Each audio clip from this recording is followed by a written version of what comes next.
டயபெட்டிஸ்னா என்னன்னு முதல்ல புரிஞ்சுக்கணும். ம். இப்போ ஆங்கில மருத்துவத்துல டயபெட்டிஸ் டைப் 1, டைப் 2ன்னு சொல்லியிருக்காங்க.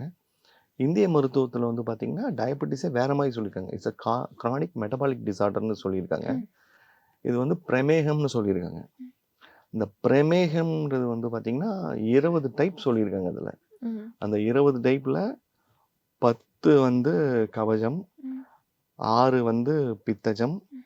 4 வந்து வாதஜம். ம். இந்த 4 வாதஜம்ல ஒன் ஆஃப் த டைப் வந்து ரொம்ப சிமிலரா டைப் 1 டயபெட்டிஸோட மதுமேகம், இன்சுலின் டிபெண்டன்ட் டயபெட்டிஸோட நீங்களாகலாம். நீங்க ஜென்ரலா டயபெட்டிஸ்க்கு வேப்பிலை சாப்பிடலாமா ம். அப்படின்னு கேட்டிங்கன்னா, அதுக்கு பதில் கிடையாது. இப்போ வந்து பார்த்தீங்கன்னா, ம். இந்த மாதிரி பிரிவினை குடுத்துருக்காங்கல்ல, ம். இதுல வந்து பார்த்தீங்கன்னா, நெறைய இந்த டயபெட்டிக் சிம்ப்டம்ஸ் இருக்கிற டிசீஸ்ல வந்து பார்த்தீங்கன்னா, நெறைய ரிவர்சல் பண்ணலாம். ரெமிஷன் பண்ணலாம், ரிவர்சல் பண்ணலாம். ஸோ இந்த மாதிரி ப்ராப்பரா அந்த என்ன அளவுகோல்ல அவங்களோட நோய் இருக்குன்னு ம்.